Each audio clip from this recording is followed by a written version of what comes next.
এই ভিডিওর মাধ্যমে আপনাদের দেখাতে চলেছি কিভাবে আখ থেকে সরাসরি চিনি তৈরি করে।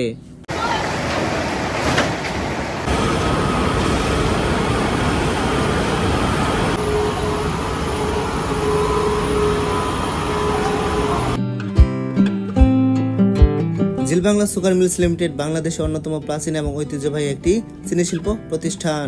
দেশের উত্তর পূর্বাঞ্চলের সীমান্তবর্তী জামালপুরের দেওয়ানগঞ্জ উপজেলায় যমুনা ও ব্রহ্মপুত্র নদীর তীরে ঘেঁষে এটি স্থাপিত হয়। এটি শুধুমাত্র একটি শিল্প প্রতিষ্ঠান নয়, এই অঞ্চলে কৃষি, অর্থনীতি এবং গ্রামীণ জীবনযাত্রায় রয়েছে গভীর প্রভাব। 1958 সালে তৎকালীন পাকিস্তান ও নিউজিল্যান্ড সরকারের আর্থিক ও কারিগরি সহায়তায় এটি প্রতিষ্ঠিত হয়। স্থাপনকালে এর নাম ছিল জিল পাক সুগার মিলস লিমিটেড। স্বাধীনতার পরবর্তী সময়ে Zeal Bangla sugar mills limited নাম রাখা হয়। Zeal Bangla sugar mills limited Jamalpur জেলা শহর থেকে 40 কিলোমিটার উত্তরে দেওয়ানগঞ্জ উপজেলায় অবস্থিত। স্বাধীনতার পর 1972 সালে বাংলাদেশ সরকার প্রতিষ্ঠানটির নাম পরিবর্তন করে জিল বাংলা সুগার মিলস লিমিটেড নাম রাখে এবং এটিকে রাষ্ট্রায়ত্ত প্রতিষ্ঠান হিসেবে ঘোষণা করে। বর্তমানে এটি বাংলাদেশ চিনি ও খাদ্য শিল্প কর্পোরেশনের অধীনে পরিচালিত হচ্ছে। এই জিল বাংলা সুগার মিলস লিমিটেড বাংলাদেশের প্রথম 3টি চিনি কলের মধ্যে একটি রাষ্ট্রায়ত্ত চিনি কল। হ্যালো বন্ধুরা, আজকের এই ভিডিওতে আপনাদের সামনে তুলে ধরবো জিল বাংলা সুগার মিলে সরাসরি কিভাবে আখ থেকে চিনি তৈরি করে। সেই সাথে জানিয়ে দেব খুব সহজে কিভাবে আপনারা দেওয়ানগঞ্জের জিল বাংলা সুগার মিলে আসতে পারবেন। সবাইকে অনুরোধ করব ভিডিও শেষে অবশ্যই চ্যানেলটি সাবস্ক্রাইব করে সাথেই থাকবেন। জামালপুর স্টেশন থেকে 1 ঘন্টা ট্রেন ভ্রমণ শেষে আমরা দেওয়ানগঞ্জ স্টেশনে পৌঁছাই। দেওয়ানগঞ্জ স্টেশনে নেমে আমরা অটো দিয়ে রওনা হলাম জিল বাংলা সুগার মিলের উদ্দেশ্যে। 10 মিনিটের পথ অতিক্রম করে আমরা জিল বাংলা সুগার মিলের দ্বিতীয় গেটে পৌঁছালাম। পৌঁছানো মাত্রই দেখতে পেলাম আখ ভর্তি ভটভটি আর মহিষার গাড়িগুলো সারিবদ্ধভাবে দাঁড়িয়ে আছে মিলের দ্বিতীয় গেটে। এসব আখ ভর্তি গাড়িগুলো ওজন পরিমাপ করে একে একে ভিতরে প্রবেশ করবে। শুধুমাত্র ভটভটি এবং মহিষের গাড়ি নয়, সুগার মিলের নিজস্ব ট্রলি দিয়ে প্রত্যন্ত গ্রাম অঞ্চল থেকে আখ সংগ্রহ করে আনা হচ্ছে।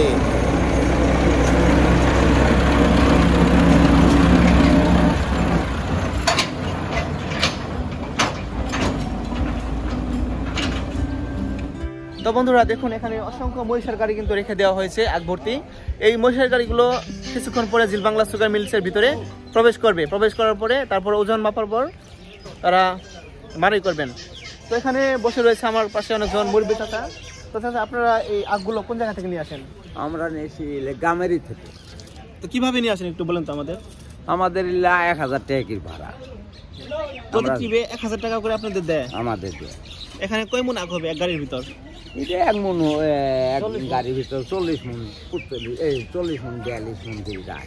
40-42 মন করে। মহিষের কষ্ট হয় না এত মন জিনিস নিয়ে আসে? আমরা আগে নেই দিনে আসি ছোট বন্ধু, আমি যখন ন্যাংটা অবস্থা আসলাম তখন নাই দিনে আসি। এই ছোটকাল থেকে আপনি মহিষের গাড়ি চালান? আমার 65-66। তার মানে 60 বছর ধরে আপনি মহিষের গাড়ি চালান? তো বন্ধুরা, আমরা এই মুরব্বি চাচার সাথে আলাপ করলাম। তিনি আনুমানিক প্রায় 60 বছর থেকে কিন্তু এই মহিষের গাড়ি চালান এবং গ্রাম থেকে এরকম আখ সংগ্রহ করেন তারা। আর প্রতি গাড়ি কিন্তু 1000 টাকা করে তাদের ভাড়া দেয়। যখন আপনি ছোট ছিলেন তখন প্রতি গাড়ি ভাড়া কেমন দিত? আরে তনকা ভাড়া আসিল, তখন আসিল মন করা হিসেবে। তনকা আসিল একটা গাড়ি নিলে এই যে 2 টাকা 1 টাকা মন করা আসিল। 1 টাকা মন আসলো? হ্যাঁ, 40 টাকা পাইছি এক গাড়ি। 40 টাকা মাত্র? হ্যাঁ, 40 টাকা পাইছি। তখন বাজার সস্তা আসছিল, সস্তা বাজার আসছিল। তখন 40 টাকা পাইছি এক গাড়ি পিছিয়ে নিলে। তারপরে হইল 2 টাকা মন করা। এখন আবার মন টুন নাই, গাড়ি ভরলে 1000 টাকা। গাড়ি ভরলে 1000 টাকা? এখন আর মন টুন নেই। আচ্ছা, এই গাড়ি যে আপনি খালি করবেন, খালি করতে সময় কয়দিন লাগবে? না, এটা তো এই বেলা মধ্যে 3টা ফেলালাম হনি। এক বেলার মধ্যে 3 টিপ মারেন? এক বেলার মধ্যে 3টা ফেলালাম হনি। মেলটা নষ্ট। মেল নষ্ট, এর জন্য একটু সময় বেশি লাগতেছে। হ্যাঁ। তার মানে সারাদিনে আপনারা কয়টা টিপ মারতে পারেন? 4টে মারতে পারেন। মহিষের কষ্ট হয়, 3টা-4টে দিয়ে যাইতে। আর মহিষের পিছনে খরচ কেমন হয় আপনাদের? আমাদের মহিষের পিছনে খরচ হবো মনে করেন নিচে 1 ধরা ভুসি। 1 ধরা ভুসি? ভুসির দাম 60-55 টাকা কেজি।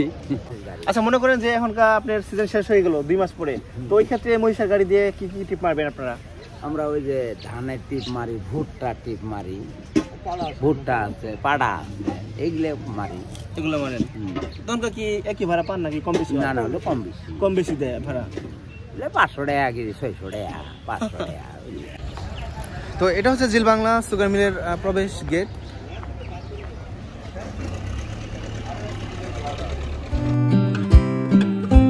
আমাদের কাছে ক্যামেরা এবং ব্যাগ থাকার কারণে সুগার মিলের ঊর্ধ্বতন কর্মকর্তার কাছ থেকে অনুমতি সাপেক্ষে আমরা ভিতরে প্রবেশ করলাম। মিলের ভিতরে প্রবেশ করে দেখলাম গাড়ি ভর্তি আগগুলো লম্বা একটি ড্রেনের মধ্যে ফালানো হচ্ছে। এখান থেকে আগগুলো চেনের মাধ্যমে মিলের ভিতরে নিয়ে মেশিনের মাধ্যমে মাড়াই করা হবে। বন্ধুরা চলুন এবার আমরা জেনে আসি কৃষকরা এই আখের দাম কত করে পাচ্ছেন এবং তাদের আখ চাষের আগ্রহ কেমন। আপনার করে খেয়ে চাচা? আমার ভাই আপনার ভাই কতখানি জমি আবাদ করছিলেন আপনারা? আছে 10 বিঘে। 10 বিঘা জমিন? কয় মনে হইতে পারে কুষার 10 বিঘার জমির মধ্যে? মানে কয় গাড়ি হবো কুষার? 300 মন কি হয়। 300 মন করে হয়? গতবার 300 মন হয়েছে, এবার তো শুরু করলাম। এবার শুরু করলেন, এবার কি বেশি হবে নাকি কম হবে মনে হয়? বাড়তি হতে পারে, এবার বেশি হইতে পারে। বাড়তি হতে পারে। দাম কত চলতেছে কুষারের? বর্তমান চলছে 220 টাকা। 220 টাকা মন? এতে কি লাভ হয় মনে হয়? আগে তো লাভ হয়, আগে লাভ হয় না, আগে দাম কম দিছে। আগে দাম কম দিছে, পুঁজি কিনা নাইছে, পুঁজি কিনা নাই না, ফিল্মে দিয়ে যায়। এনকা পরিচয় কিনা লাগে না? এনকা সরাসরি আপনারা কুষার নিয়ে যান, নিয়ে গেলে কি সাথে সাথে টাকা দেয় নাকি টাকা পরে দেয়? সপ্তাহ দেরি হয়। আগে এমন মানুষ আছে নুন করছে, নুন করে আবাদ করছে, নুনটা কাটি নেয়, কিছু কিছু টাকা দেওয়া কামা কষ্ট দিয়ে দেয়, সব মনে কাটে না আর কি, করে না। আর এনকা আগের চেয়ে সহজ হয়েছে? সহজ হয়েছে, মানে অনেক সহজ হয়েছে, অনেক সহজ হয়েছে। আর এখান থেকে গাড়ি ভাড়া কত নেই মিলে যাইতে? মনে করো এক গাড়ি খুঁজে নিয়ে গেলে 1000 টাকা নেয়। এটা কি মহিষের গাড়ি নাকি ভটভটি? না, এটা ভটভটি। মহিষের গাড়ি চলে না, ভটভটি চলে না মহিষের গাড়ি। তো সম্পূর্ণ কি আজকে আমাদের গাড়ি শেষ করবেন? না, আজকে কাটবেন, মনে করলাম 2টা 3টা 4টা পুঁজি দেয়া, ওই পুঁজি হিসেবে গাড়ি 3টা পুঁজি দিচ্ছে, 3 গাড়ি গাড়ি। হ্যাঁ, 3 গাড়ি যাবার তারপরে পুঁজি দিব, আবার দিব। ওখানে 4 গাড়ি দেওয়া আছে, আজকে 3 গাড়ি গাবি। ও, এখানে 4 গাড়ি দেওয়া অলরেডি হয়ে গেছে? ওটা কি বিল পান না এখনো? না, বিল কিছু কিছু দিছে, পরে দিব। পরে দিব, দিলাম না, কিছু টাকা দিতে আছে, খালি কামলা খরচটা, কামলা খরচটা। আর সুগার মিলে যে আপনারা যান, কখনো চিনি টিনি খান নাই? চিনি শুনি কোন আবার বানায়, আমরা আমি যাই, কেউ যাই যাই সহজে যাই চিনি খাওয়া, হাজার লোক আছে, চিনি খাওয়া যাবো? আমাদের লোক আছে। তাই তো আপনারা কষ্ট করে খাবেন, ইজিলি খাওয়াবেন না। তাই তো এত কষ্ট করে কুষার আবাদ করেন, আপনাদের তো খাওয়ার অধিকার আছে তাই না? খেলে খেলা খেলে।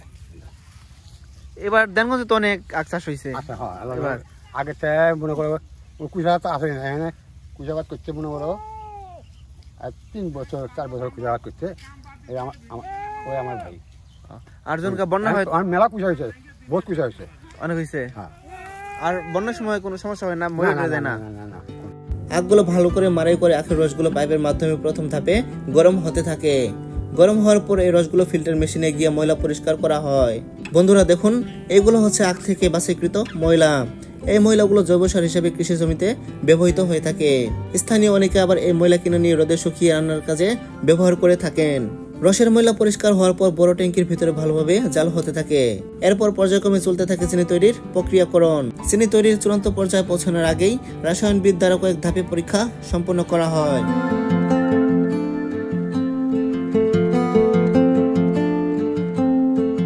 সবকিছু ঠিকঠাক থাকলে অবশেষে চিনি নিয়ে যাওয়া হয় প্যাকিং সেকশনে। এখান থেকে প্যাকেটজাত হয়ে চিনি পৌঁছে যায় ভোক্তার কাছে। জিল বাংলা সুগার মিল লিমিটেড একটি বৃহত্তম শিল্প কমপ্লেক্স।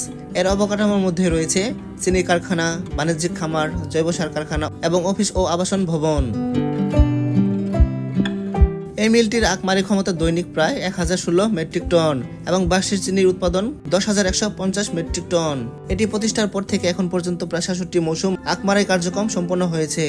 জিল বাংলা সুগার মিলের প্রধান উৎপাদিত পণ্য হলো চিনি। এছাড়াও আখমারাইয়ের উপজাত বা বাই প্রোডাক্ট হিসাবে চিটাগুড় উৎপাদন করে থাকে।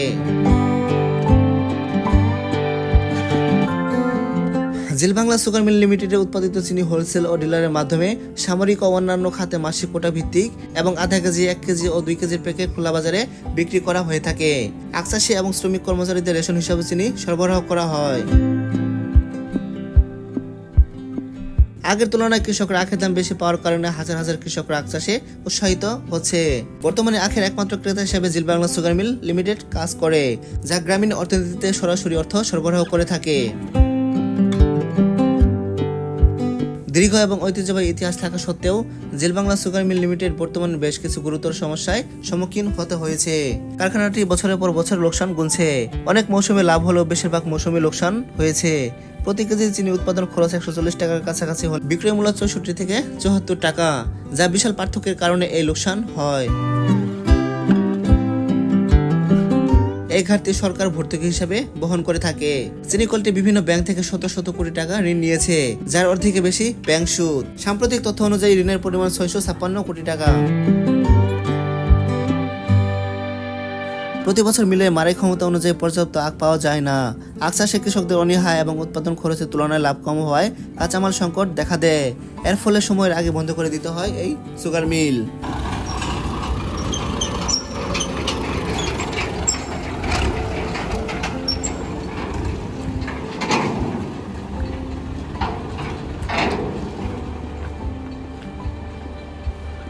এই জায়গায় তেল ভরবেন? তেল ভরবেন নাকি? এই জায়গায় কয় লিটার করে তেল ভরেন?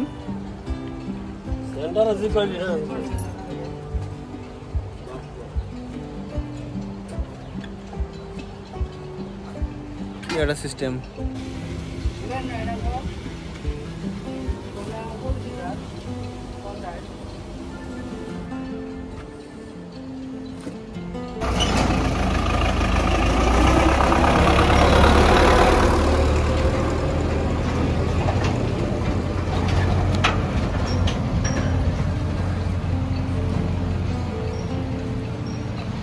বন্ধুরা, জিল বাংলা সুগার মিলের ভিতরে একটি ইঞ্জিন রেখে দেওয়া হয়েছে। মূলত এটা হচ্ছে ট্রেনের ইঞ্জিন। আগে মালবাহী ট্রেন দিয়ে এখানে সরাসরি আখ নিয়ে আসা হইতো। এই যে দেখুন রেল লাইন। তো ইঞ্জিনটা আনা হয়েছে 1983 সালে জার্মানি থেকে। একসময় ময়মনসিংহ বিভাগে প্রচুর আখ উৎপাদন হতো।